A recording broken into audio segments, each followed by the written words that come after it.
Ô, Dirune, você falou que ficou casado 18 anos. Uhum. Quando entra a tua conversão aí? Quando entra a minha conversão, aí ficou 18 anos casado, depois não deu mais certo a minha vida, né? Tudo assim, casada. Eu pedi a separação, não deu mais. Aí eu tenho meu pai na fé, que é o Walter e a Carmen, né? Meu pai e minha mãe na fé. E quando foi uns 5 anos, 18 anos, mas com 15, 16 anos, assim, de casado, 16, assim, anos de casado, 16, 17 anos de casado, 16 anos mais ou menos de casado, eu descobri que não era aquilo que eu queria. Uhum. Não era aquilo, eu não sei, não estava bem. E aos 17 anos, eu fiz um curso que eu tinha um sonho, um curso de costura. Eu fiz um curso de costura, aprendi a costurar. Eu vinha de bicicleta, tudo, aprendi a costurar. E tudo. E aí eu ficava costurando dentro de casa, cuidei do Marcos, do filho, né? Costurando, ele estudando, tudo, costurava um pouco, eu tinha um pouquinho de cliente naquela época, tudo, né? Mas estava ruim.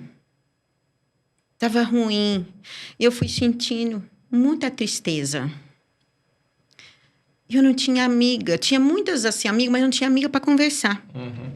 Eu fui sentindo um oco dentro de mim. Podia pôr uma Scania.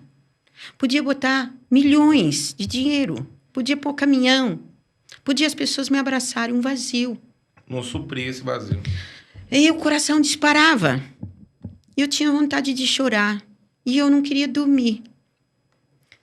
E eu não sentia carinho. Eu não sentia amada. Eu ia te perguntar isso aí. Teus pais, desde pequeno, te ensinaram, tipo, a respeito de Deus? Não. Te levar a uma igreja? Não. Não tinha nada disso? Não. Eu fui, depois eu fui para a igreja, estava lá no parte do grupo de oração, eu fui por mim mesmo, pelo casamento, porque a gente estava... Aquele casamento tribulado. A Vilma Borella, muito minha amiga, Uhum. a Neide, minha amiga, se converteram, né? Uhum. Então, aí, Mas foi direto na... Não, aí eu fui lá na Católica, né? Eu estava lá, né, tudo. E eu fui para lá, eu estava passando umas tribulações e eu fui para lá, né? E na época. E depois, eu não conseguia mais costurar em casa, trabalhar em casa. Eu fui trabalhar com a Silvinha. Isso casada ainda? Casada, eu fui trabalhar com a Silvinha. Eu senti aquele vazio, fui trabalhar com a Silvinha Fernandes, sendo costureira. Trabalhei com ela há 13 anos. Meio período eu fazia tratamento. Meio período, trabalhei em algumas fábricas de costura também, meio período, mesmo chorando, doente, ganhava um salário, ganhava cesta básica, mesmo dentro do casamento. Porque eu não conseguia ficar dentro de casa mais. Entendi. Eu descobri que não dava mais, mas eu estava me obrigando, porque eu tenho um filho. Então, eu estava me obrigando. A questão da responsabilidade. Da responsabilidade, eu tenho um filho. Mas aqui dentro estava esquisito, eu não estava sentindo feliz. E estava um oco. E uma tristeza. E, às vezes, eu debatia comigo mesmo. Então, onde que eu comecei a trabalhar com a Silvia, né? Trabalhei um certo tempo. Depois, eu comecei a beber. E eu comecei a fumar.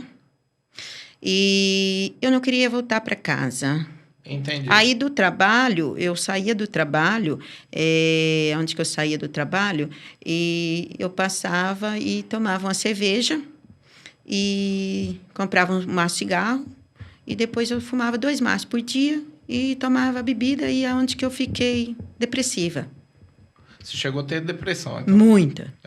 Aí, através dessa depressão, aí eu fui levada pelo SUS, né? Lá, para psicólogo. Depois eu passei psiquiatra.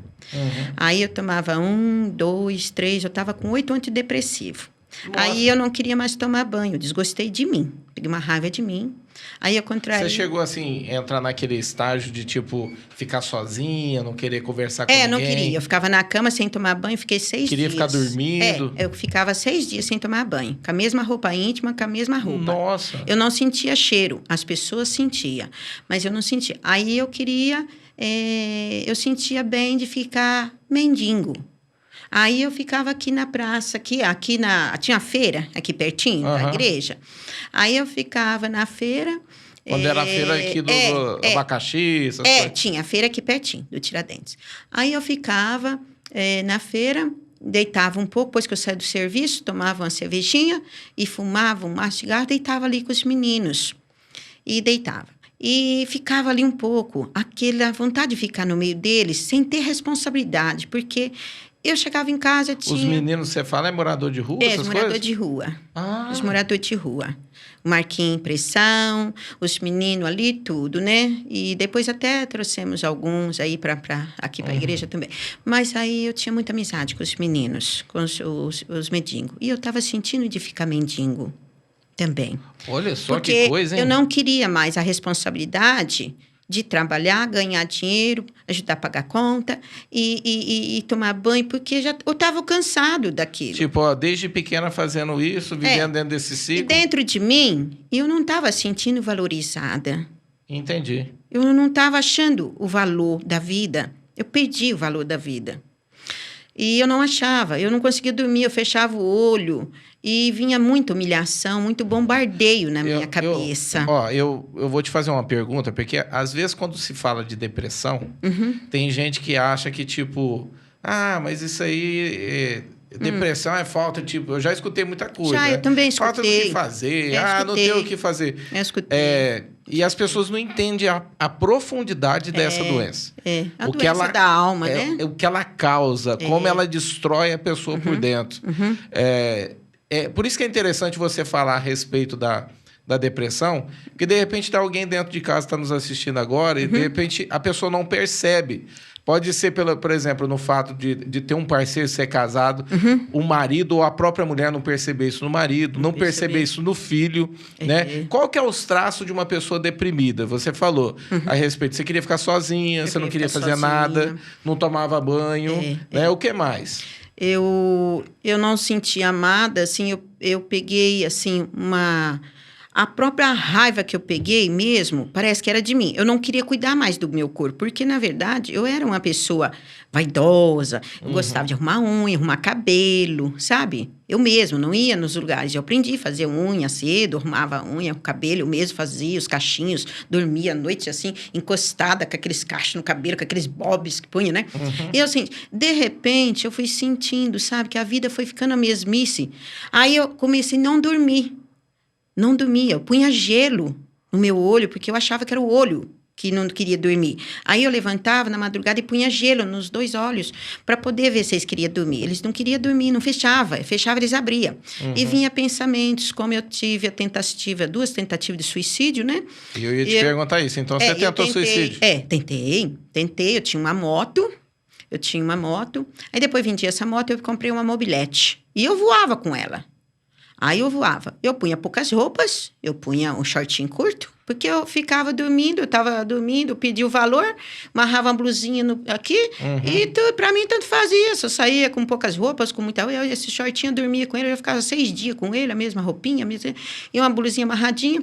Aí vinha uma voz na minha cabeça, falou, você não vale nada, você não presta para nada, todo o dinheiro que você ganha não presta para nada, não serve para nada, você não presta para nada, e eu não gosto de você, e eu vi aquela voz. E um dia minha mãe gosta muito da limpeza, eu queria ficar na sujeira. Eu estava com hemorragia. Você já estava com hemorragia? Estava com hemorragia. Eu estava com psicólogo, psiquiatra, mas eu estava me dando hemorragia. Isso começou, começou assim de uma hora para outra ou foi um processo na tua vida? Foi vindo. Eu fui me obrigando a ficar num lugar que eu não sentia bem. Entendi. Uma pessoa que eu não sentia mais nada por ele. Infelizmente, eu não senti. Mas como eu tenho um filho com ele, eu falei... E eu desonrei meu pai, minha mãe desonrei. Meu pai falou, fica aqui, quietinha, tudo na hora certa. Eu ia te perguntar isso. Você nunca pensou em voltar para casa dos teus pais? Eu pensei, mas a vergonha... E outra, como eu peitei eles, eu desonrei, eu saí, eu fugi. Entendi. Fugi, meu pai muito bom, minha mãe muito bom, uma benção. Mas eu fugi, eu acho que foi da responsabilidade de cuidar dos meninos. Entendi. Porque meu pai nunca me espancou, nunca. Nunca, meu pai nunca. Minha mãe chamava atenção, sim, e tudo. Meu pai nunca bateu, nunca... Minha mãe, às vezes, corrigia. Era mais firme. Minha mãe corrigia. Mas eu amo os dois, tudo, mas eu acho que foi, sei lá, não sei explicar, um refúgio. De tudo que eu estava vivendo. E como eu era, assim, uma pessoa vaidosa, eu queria passear, e eu queria sair, eu queria ter umas coisas gostosas para mim comer. A gente não tinha. Você falou, assim, da questão de... Você ficava sem dormir, era com poucas roupas, short curto, essas coisas, e já estava com processo de hemorragia. Mas acontecia, Lourdes, de tipo assim, ó, isso acontecer, de mostrar, tipo, aquele fluxo de sangue ali? A minha mãe cuidava, ela via que eu ficava acamada alguns dias, só levantava meio período, que eu trabalhava da 1 às 5. De manhã eu ficava, e minha mãe vinha, forrava um plástico, né, na cama. E eu ia te perguntar... Forrava um plástico e punha um lençol, tudo, né, tudo. Então ela vinha cuidar de você nesse ponto? Vinha. Cada 2 dias ela vinha, mas eu não queria obedecer. Eu não queria limpeza. Eu queria sujeira. Eu não queria a porta aberta do jeito que ela abria. Eu não queria claridade. Eu queria a escuridão. Eu não queria pentear cabelo. Eu não queria passar batom. Eu não queria me arrumar. E ela queria me cuidar. E aquilo me deu... aquele incentivo, né? Aquele incentivo. E aí, um dia eu fiquei tão irada com isso...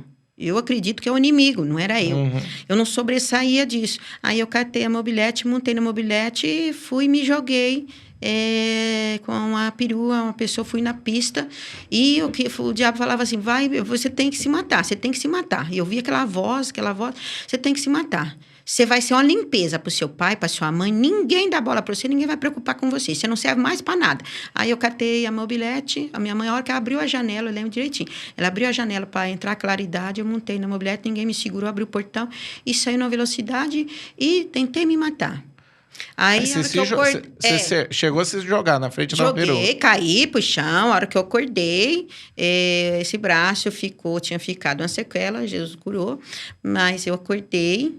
Eu estava no pronto-socorro, tinha um pronto-socorro antigo ali, os policiais em volta de mim, a pessoa que eu bati com a perua, hoje ele é meu vizinho. É meu vizinho hoje, 2 casas para lá. Ele me socorreu, tudo, né? Um rapaz me socorreu, o Violin me socorreu. O Violin, eu lembro disso até hoje, o Violin me socorreu. Eu tenho uma gratidão tremenda. Ele me catou porque a Scania ia passar em cima de mim. Porque eu fiquei na pista caída, a mobilete foi cair lá adiante. Bateu e desmaiou. Desmaiei. E a pessoa, o teu vizinho da perua aí, que hoje é teu vizinho, né? Ele chegou a ver que você tentou se matar? Foi algo proposital? Ele disse que tentou tirar a perua verde, tudo assim. Ele tentou tirar a perua, ele disse que eu fui por cima. Eu fui mesmo, ele entendeu que era algo... Aí depois fui, porque normalmente quando sangra assim, tudo vem, machucou o braço, vem processo, depois eu fui lá retirar o processo, assumi que eu quis me matar. Eu quis, porque a vida não estava do jeito que eu imaginava, estava muito difícil. E para mim tanto fazia. Eu só não queria ficar aleijada dando trabalho para meus pais, não queria dar mais trabalho para eles. E aí passei por isso.